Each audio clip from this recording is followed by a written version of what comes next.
especially among younger people, people who just fail to understand why we should have a system that only works really well for two parties. Regarding the actual campaigns, I think you're absolutely right. I think it's obviously I take particular issue with some things the No campaign has said regarding the DMP especially, and also regarding these ludicrous figures for counting machines that are mythical and we don't need. But even the Yes campaign, the literature that I myself have distributed this week has very little content in it. They're trying to just appeal to people's basic ideas that there's something broken with our democracy, which I would agree with, and lots of people would, and trying to sort of motivate them for this kind of change, which would certainly fix some of the problems, but it doesn't really explain it very well. Thank you very much. We go to another question. It's more a point of clarification for both speakers.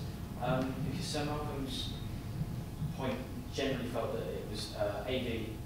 If we were to introduce AV, we'd end up with a lot of coalition governments. But from what I've heard from Matt and seen in media and so on, if there's a government who hasn't got 50%, the party hasn't got 50%, the bottom candidate drops off and their votes are redistributed until there's a majority. So how does that create coalitions? If a party eventually ends up with over 50%? Okay, so just a point of clarification, how does AV systems create coalitions? Of course. Okay, there's no in principle reason why it would, but having been said, given the current climate, I would agree with Sir Malcolm in saying that it might well encourage coalition government. I'm going to quote Michael Howard, actually, Lord Howard now, sorry. When I went to the AV debate that the Evening Standard held, he talked about this, and it seemed like he was making a contradictory statement because he said that, on the one hand, that Margaret Thatcher and Tony Blair would have got bigger majorities under AV, and on the other hand, it would encourage coalition government. There seems to be a problem there. The problem is that what he said was AV exaggerates existing trends. And I think that's probably true, but I'm not an expert. The problem is, though, lots of political scientists and electoral system analysts look at voting systems and they try and apply the data we have for how people voted, say 1997 or 1979, and try and plug it into some formula that works out how things would have come out under AV. I honestly don't think you can do that. I hope that it's clear from my argument that one of the problems with the current system is how it changes voting behaviour. Because people understand the system is broken or at least not ideal, people actually change how they vote, largely. And I think that's why it would encourage it would certainly encourage hung parliaments and probably therefore coalitions. But I don't think that's necessarily a bad thing, because I think lots of people who vote for Sir Malcolm's party, the Labour Party, to a lesser extent, and certainly constituency of Liberal Democrats, vote for those parties because they think it's the only way to stop something else. So in that sense, it might encourage coalition government because it at least gives people the chance to vote for what they really want. What they really want might not be one of the big two or big three parties. Do you have something to add? A couple of points briefly, if I may. No one knows for certain, as Matt rightly says, what the effect would be, but the main studies that have been done by those who make it their business to study these matters as professionals, as academics and whatever, suggest that the Lib Dems would have ended up at the last election with 30 or 40 more seats, mostly at the expense of the Conservatives, but also at the expense of the Labour Party. Obviously, the more seats the third party has, the more likely you end up with coalitions. But there's a second consideration, and that is that everyone in this debate knows that from the Lib Dem point of view, and I don't criticise them for this, if I was a Lib Dem, I'd take the same position, AV is a stepping stone. It's not the system they want, but it's the only one on offer at the moment, and they would hope that that would then lead to further electoral reform with a much more comprehensive proportional representation system, which would guarantee coalitions all the time, because the more you move towards PR, the more certain you are to end up with every party a minority party. So the judgment you have to make is, do you want to start on that road, and also what is the advantage of the AV system in its own right. And I fall back on the point because it's a crucial point. The AV system is not the system that anybody actually wanted. Nobody in the Yes, not unfair to say nobody in the Yes campaign, the main proponents of it for Liberal Democrats have never supported AV until the coalition agreement.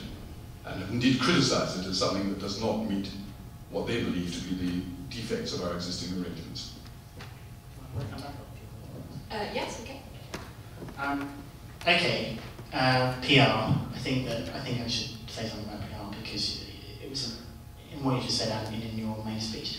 I'm not actually in favour of PR. I'm not necessarily against it for the House of Commons, but I haven't made my mind up yet. You sound like a Liberal Democrat. The point is that under AV, I mean, every MP has to have 50%, and the Prime Minister, and if he's going to be Prime Minister, has to have 50% of MPs. What that means is that whoever is Prime Minister will have a majority of support. That's not proportional representation. Nothing about my argument implied that I was talking about proportional representation.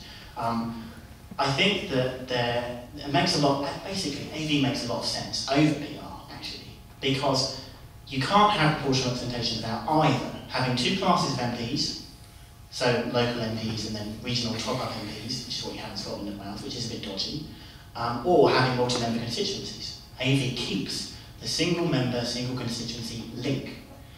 All it does is just slightly correct the worst excesses of first past the post without making significant changes. And in so doing, ensuring that the government, and so Malcolm did rightly talk about governments, that's what we're doing when we vote in a general election, actually has a majority of support. That can actually mean that parties that would do quite well under first past the post do better under AV. That's what happened. That's what would have happened according to certain experts with Margaret Thatcher. And in Australia, which Sir Malcolm points out has AV, they don't have coalition government. They don't tend to. I think there's a two-party duopoly there. Or certainly has been for a while. So I'm at this point. This debate is about AV, and all of the points I've made are about AV and not about PR. I would add that if you are someone really in favour of PR, I wouldn't vote no, not only because AV just might be a stepping stone to PR later on, probably not without another referendum, but also because if you're in favour of PR, that's probably because you think there is something fundamentally unfair about the current system. And I hope I have at least established that AV is fairer to actually allow you to vote for what you want. Thank you. Would you like to add anything more, Sir Malcolm? Okay, thank you. More questions? Yes. Mr. Malcolm mentioned that none of the new democracies had adopted AV. I was wondering if we had examples of the new democracies adopting first past the post? Well, Yeah, just the examples of new democracies adopting first past the post. yeah. Some have done first past the post, some have gone for full PR. It very much depends on their original circumstances, because in some of these new democracies you get a large number of new political parties that didn't exist before suddenly being created, and the more parties you have operating, the more the pressures are on to have a PR system. In some cases you've had some dominant party in opposition, which gets a chance to fight a democratic election. So each country makes up its own mind, and that's entirely reasonable. But I think we have something like probably 30 or 40 countries in the world that have first past the post, and we have probably about 100 that have PR. We have Papua New Guinea, Fiji, and Australia that have AV, and that's the question one must ask: why is it proved to be so little appealing to so few countries? Can I ask on the congressional presidential Yes. distinction? I mean, in those cases, would you support AV once the question of choosing a government and... Well, I'm not an American, but it is interesting that the Americans, for both congressional elections and for presidential elections, use first past the post. And there is no debate or discussion about changing that in the United States. Although they have third parties, you don't hear about them very much, but they do exist. But there's been no debate at all about changing that system. Thank you. Anything to add? Yeah, that's okay. Regarding first past the post use in other countries, it is important to realise that whilst Malcolm is right in saying that there are a large number of countries that use it, these countries largely are countries which used to be part of the British Empire. They have political systems that they have taken from us, basically. That's why the United States uses first past the post. I'm not sure we had it at the time. That's a good point. There is certainly a very strong constitutional influence from Britain to the US anyway, that I'm sure many people know. But that's one of the principal reasons why so many countries use first past the post. Now, of course, lots of countries use PR, especially when they're new democracies, and there's certain logic in that when you're a fledgling new democracy, white Eastern Europe, for example, host Soviet involvement shows PR. We are a country that we're not a new democracy. We have first past freedom, we had first past the post for a long time. The question is, what should we have? I don't think pointing to the rest of the world with different historical circumstances and different constitutional histories is any indication at all. I think the question is, what do we want? What do we need? And of course, this debate, as I've tried to point out, isn't about PR. That isn't the referendum we've held for us. Like it or not, I mean, you might be a die-hard PR fan, but we just don't get the chance to vote on it. Not this year, anyway. The question is AV better than first past the post? And I think it is significantly. It keeps what's best about this system. It keeps one level, one constituency, one person, one vote. But it does so in a way that gives you something you don't have under the current system, which is the opportunity to vote for what you really want, rather than just what you don't want. Can I just make a point which hasn't been made yet, and which I think is significant, and often almost entirely ignored by the yes argument. Their whole argument is that if people cannot have their first choice as their member of parliament, surely they should be allowed to indicate a second or indeed a third preference, and that should be taken into account. Well, let us assume that at the last election in Kensington, I got not 51%, which I got, but 49%.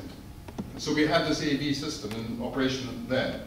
And let's assume that as a result of AV, another candidate, Liberal Democrat, ended up with 51% under AV, and I did not win. What about the 49% of people for whom I was their first preference? They will have been given no opportunity to say, well, if we can't have a Conservative MP, we would rather have Liberal or we'd rather have Labour. They're not given that choice. Only the people whose candidate in the first round does badly get the second choice. What about the people whose candidate did well in the first round, but gets overtaken thereafter? How do you justify that? That's by definition, half the electorate. Okay. First of all, it would be extraordinarily unlikely, looking at the way AV works in most of Australia. I said 49%, it could be 40%. Yeah, but it's very rare that someone who is not the leading candidate wins. Certainly someone with such a high percentage. There is a point here, a principal point, which I don't want to deny that second preferences of some votes are being looked at and not others. Now, in any system where you have one winner, okay, if you didn't vote for who ends up winning, then in a sense your vote didn't count. And in a sense it did. And being a philosopher, I do get tied up with these equivocations between the ways people talk about these terms, and I'm trying to bore you too much. The point is that under the current system, someone can win. Glenda Jackson, for example, MP, Labour MP, won on, I think, 33% of the vote. Someone can win on 33%. So what you're doing is you're ignoring 67% of the vote.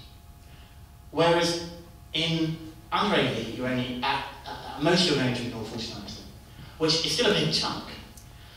The key point, which I think is going back to the very first question, which I think hasn't been made by the Yes campaign and really should have done, is there's a point of principle here. It's about consensus building. That first past the post gives the winner to the person with the loudest voice, basically. The person who has the largest chunk of support, however small in proportion to the overall chunk that may be. What AV does is it forces consensus. It forces the winner basically to build a consensus among the constituency he or she is supposed to represent. I don't think that's a bad thing, I think it's a very good thing. And that is precisely why it will stop the BNP from winning and why Nick Griffin is arguing against it, because he's not going to be able to get a consensus behind any of his candidates, not anytime soon anyway. So I do think there's a point of principle here, and it's down to how you see fairness, I suppose. I think it's more fair to have whoever be the MP actually have a backing of 50%. And in terms of having votes looked at, or having some votes looked at and some votes not, I would just reiterate that every round of counting, every vote is counted. And I know Tom Appleton didn't say this, but certainly it's a common theme in the No campaign, which is some votes count more than others. Or some people have 2 votes. All I would say is, well, if you go into a shop intending to buy a Mars bar, and you come out with a Snickers that didn't have a Mars bar, you don't come out with 2 chocolate bars. Everyone's vote counts once. Thank you very much. I think we'll move on to another question. The kind of middle. Yeah, this question is about accountability. I've heard Matt saying, I heard also in the thing on the screen about saying that politicians would be more accountable with AD. I wonder how you'd answer the question about, say, George Galloway, for example. He was elected under the first past the post system. However, if he'd been on under AD, Labour may well have defeated him because they got more second votes. So actually, the population didn't want Labour, but yet they still would have won. They would have, and they've not been worried about accountability. They know they'll get the second place, so they don't need to worry about what the voters want. How would you answer? Okay, so the question: how does AV improve accountability? Matt, would you like to? I think I see the point you're making. One of the big criticisms of the Yes campaign throughout the first party place is that it allows people to win, appealing only to the core support, the tribal votes, basically. People who always vote Labour first time, for example. Or always vote Labour, there's no first time, there's no second time. So, whereas I think you're suggesting that there might be lots of people who would always vote one way in their second preference, or in their third preference, which is interesting because I saw some polling this week that showed that the majority of Liberal Democrat members would always agree with their second preference. So I think there's some truth in that. I think that overall those kind of tribal loyalties might be ironed out because, to take the example I've just given with the Green Party, it's quite likely in many instances the Green Party will be the first candidate eliminated, and so immediately go down to the third preference. And interestingly in this polling, Liberal Democrat members, people who are active in one particular political party, very vociferous in their support, like myself unfortunately, for one particular party, almost everyone said, once they got to third preference, they would look at the details of the local candidates, the political local circumstances, and the particular policies on offer of the rival parties, the Labour and the Conservatives. Because they do change. I think that the Conservatives under David Cameron are very different from the Conservatives under Michael Howard, for example. So I do see your worry, and I think it is a bit of a worry, but I think it would be ironed out overall. And I still think there'd be more consensus and less appealing to just tribal loyalties under AV than there is under First Past the Post. You know, the more one listens to people arguing and trying to explain AV, the more I think that it explains why public opinion appears to have moved, if the opinion polls are correct, decisively against AV over the last 3 weeks. It's so complicated. It's so technical.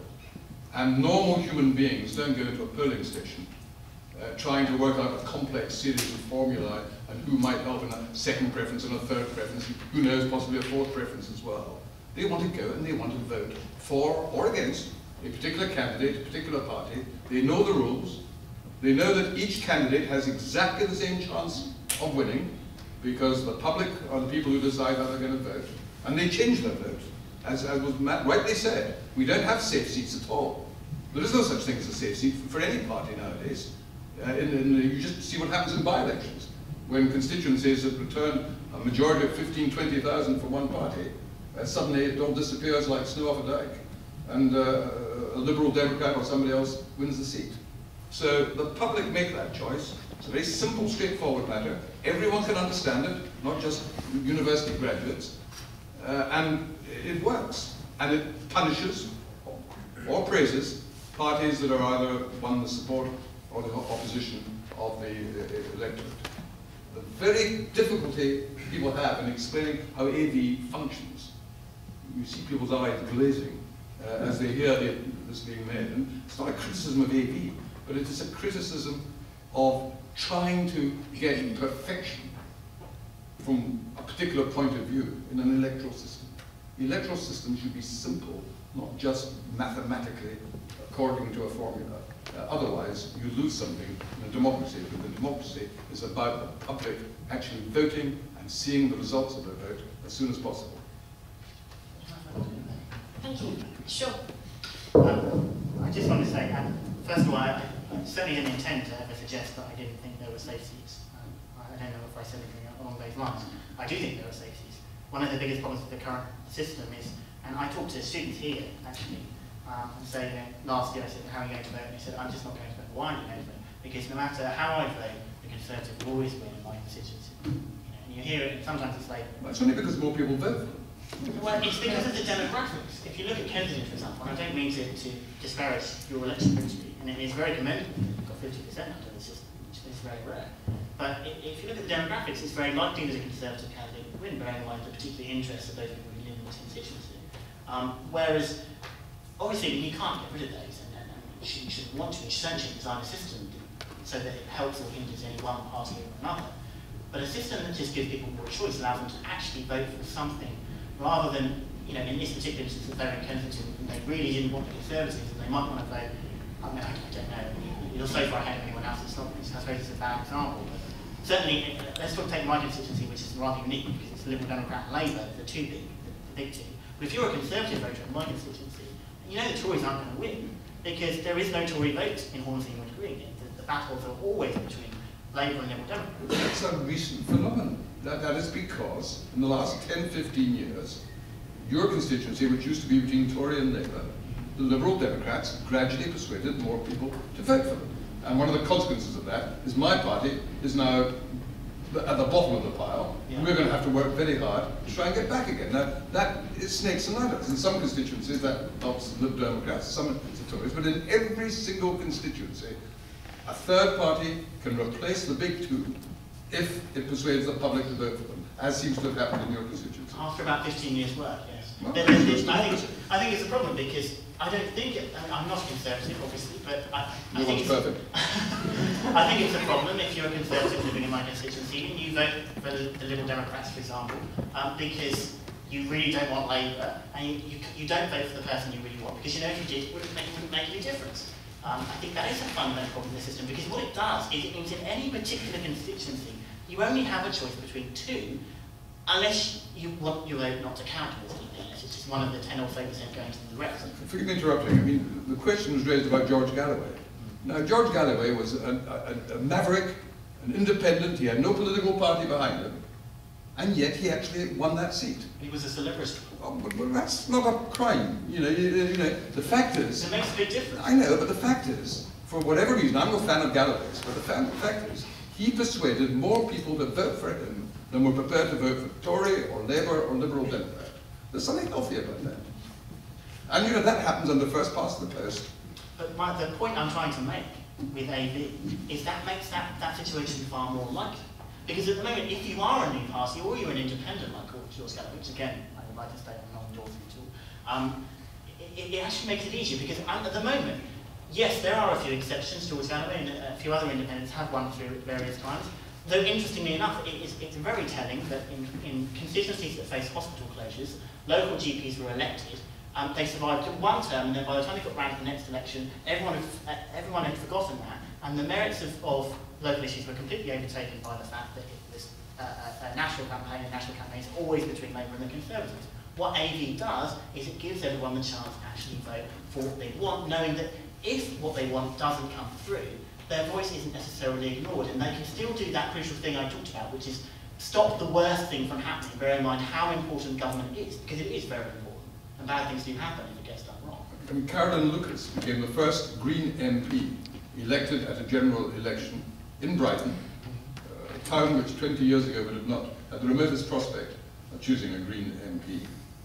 The system does not prevent that. It takes about 20 years to get to that stage. It takes us however long it takes to persuade the electorate. Okay, I think we'll move on to another question, if that's all right. Gentleman in the middle.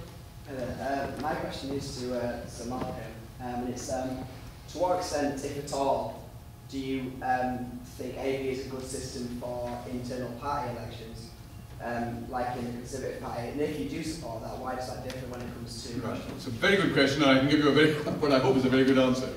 When you are choosing a party leader, that's all you're choosing. You're choosing an individual. There's nothing else involved. As I pointed out in my earlier remarks, when you're voting at a general election, you're doing two things.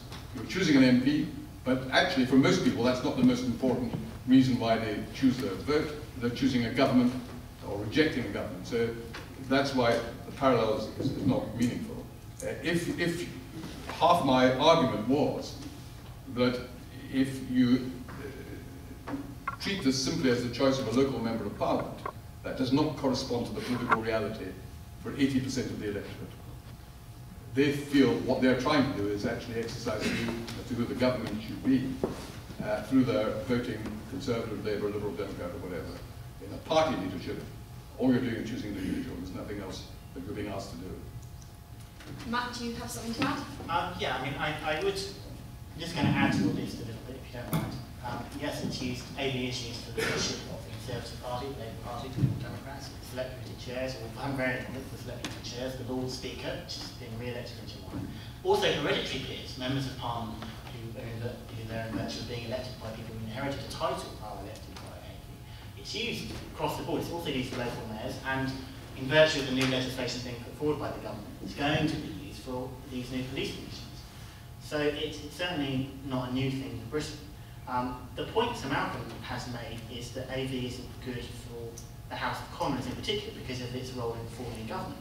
I would like to stress that everything he said prior to that about how people win just people win if they get enough support, but they lose if they don't get enough support. Well, if he genuinely believes what he has said in that regard, why does he think that AV is better for the leader of the Conservative Party rather than first past the post? I would also like to point out in regard to elections to the House of Commons specifically, I mean, it's coalition business really, isn't it? I mean, you can't talk about AV or any change to the electoral system without talking about coalitions.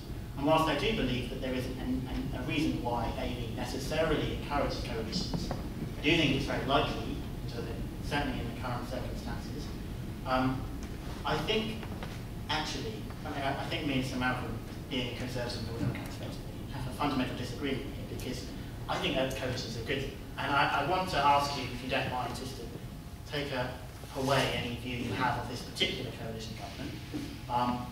Obviously, there are in mind examples of compromise, because that's what I'm going to talk about. But the point is that the Labour Party won the 2005 election on 35.2% of the vote. Now, the Conservative Party in 2010 got 36.1% of the vote, and they didn't win. They didn't win because they didn't get enough seats.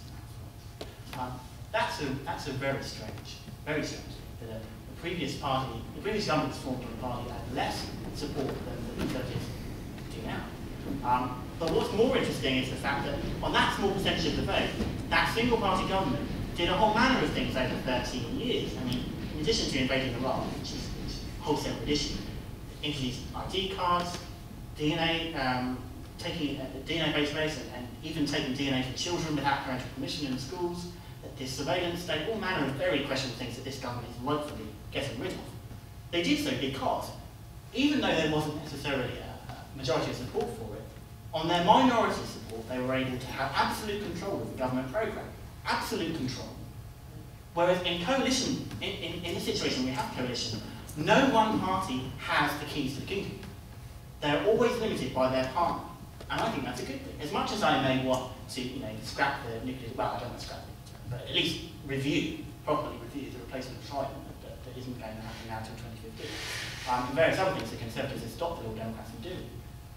But what it means is the Lib Dems in this particular situation can't do certain things that would be very questionable, very controversial, and there may not be a majority support for, and the Conservatives can't do certain things that would be very questionable and very controversial, and there isn't a majority support for. But where they agree, where they're willing to compromise, which is not a dirty word, really. What it means is that everyone is happy to some extent. And I think that's better when it comes to government, rather than one small but loud group of people being happy. Can I just deal with one point that Matt made there? Before Matt gets too excited that under a single-party government you sometimes get extreme measures, and under coalitions you always end up with good, liberal, middle-of-the-road policies. Let's just look what happened, for example, in Israel, where the reason why the Israeli government can't stop building new settlements in the West Bank or in Jerusalem is because one of their minority coalition partners won't have it, will leave the coalition, and the government will fall. That's interesting. And sometimes coalitions produce more extreme policies than the majority.